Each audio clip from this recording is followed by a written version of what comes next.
बहुत समय पहले की बात है। उस समय गांव में न पक्की सड़कें थीं, न बड़ी बड़ी इमारतें। चारों तरफ हरे भरे खेत थे, मिट्टी की पगडंडियां थीं, जहां सुबह शाम पक्षियों की मधुर आवाजें गूंजा करती थीं। उस गांव में गोपाल नाम का एक बड़ा मेहनती लड़का रहता था। वो सुबह होते ही अपने खेतों में पिता का हाथ बटाता और फिर पढ़ने के लिए बैठ जाता। लेकिन गोपाल के साथ एक समस्या थी। रात को खाना खाने के बाद उसका पेट भारी हो जाता, कभी गैस बनती, कभी बेचैनी होती और सुबह उठने पर वो बिल्कुल भी ताजगी महसूस नहीं करता था। एक शाम वो उदास होकर अपने आंगन में बैठा था। तभी उसकी दादी माँ वहां आई और उससे बोली कि वो इतने चुप क्यों बैठा है। गोपाल ने उन्हें अपनी परेशानी बताई। दादी मुस्कुराई और बोली कि आज से 7 दिन तक तुम उनकी एक बात मान लो। रात का खाना आराम से खाना, जल्दी जल्दी नहीं। उसके बाद थोड़ा रुककर एक छोटा गिलास ताजगी भरी सादी छाछ पीना, फिर देखना कि कैसा लगता है। गोपाल ने पूछा कि दादी सिर्फ छाछ पीने से क्या होगा। दादी हंसते हुए बोली कि बेटा, छाछ कोई जादू नहीं है, लेकिन बहुत से लोगों के लिए ये पाचन में सहायक मानी जाती है। अगले दिन से गोपाल ने दादी की बात माननी शुरू कर दी। वो पहले आराम से खाना खाता, फिर थोड़ी देर बाद ताजी छाछ पीता। दादी उसमें कभी थोड़ा भुना जीरा डाल देती, कभी थोड़ा सा धनिया, लेकिन तीखे मसाले नहीं डालती थी। 3-4 दिन बाद गोपाल ने महसूस किया कि उसे पहले जैसी भारीपन की शिकायत कम होने लगी है। सुबह वो पहले से अधिक हल्का और ताजा महसूस करता। वो दौड़कर दादी के पास गया और बोला कि दादी, उसे सच में फर्क महसूस हो रहा है। दादी ने प्यार से उसके सिर पर हाथ फेरा और बोली कि देखा बेटा, हमारे बुजुर्ग बिना कारण कोई आदत नहीं बनाते थे। कुछ दिनों बाद गांव में एक बुजुर्ग वैद्य जी आए। गोपाल ने उनसे भी यही सवाल पूछा कि क्या रात को छाछ पीना अच्छा होता है।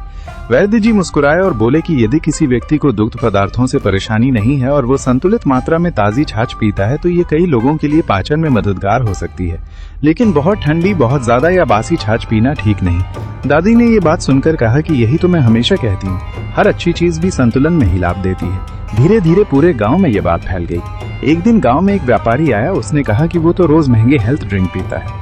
दादी मुस्कुराई और बोली कि बेटा, स्वास्थ्य सिर्फ महंगी चीजों से नहीं आता। अच्छी आदतें, संतुलित भोजन और नियमित दिनचर्या सबसे बड़ा धन है।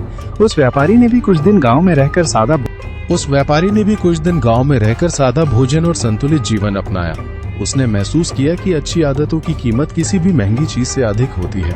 रात को जब बच्चे फिर दादी के पास बैठे तो उन्होंने कहानी समाप्त करते हुए कहा, याद रखना बेटा, रात को छाछ पीना हर किसी के लिए जरूरी नहीं है। ये कई लोगों के लिए लाभदायक हो सकती है, लेकिन यदि किसी को लैक्टोज असहिष्णुता, दूध से एलर्जी या डॉक्टर की मनाही हो तो उसे छाछ नहीं पीनी चाहिए।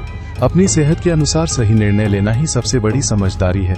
सभी बच्चों ने एक साथ कहा, दादी, अब हमें समझ आ गया कि अच्छी सेहत किसी एक चीज से नहीं बल्कि अच्छी आदतों और संतुलित जीवन से बनती है।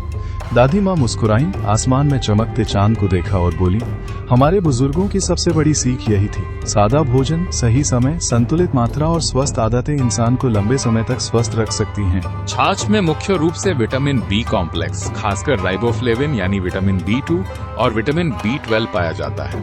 ये कैल्शियम और पोटेशियम का भी अच्छा स्रोत है। उस गांव में सुबह की शुरुआत बड़ी प्यारी होती थी। जब आसमान में लाली छाती, तब गोपाल चिड़ियों की मीठी चहचहाहट के साथ जाग जाता। वो अपने पिता के साथ खेतों में जाता, जहां हरी भरी फसलों को देखकर उसका मन प्रसन्न हो जाता। दोपहर की धूप में जब सब लोग आराम करते, तब गोपाल अपनी किताबों में लीन हो जाता।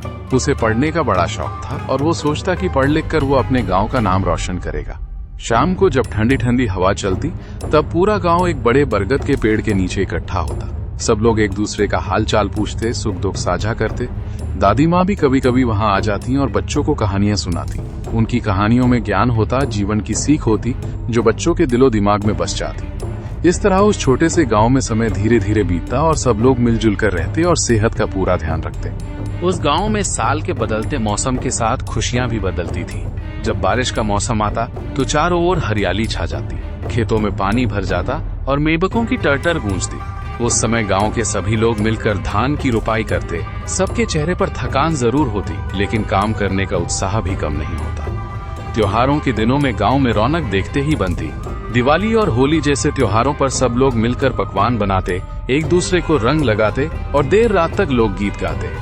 दादी माँ उस समय भी सबको बताती कि खुशियों के साथ साथ सेहत का ख्याल रखना क्यों जरूरी है, ताकि हम इन त्योहारों का आनंद हमेशा ले सके।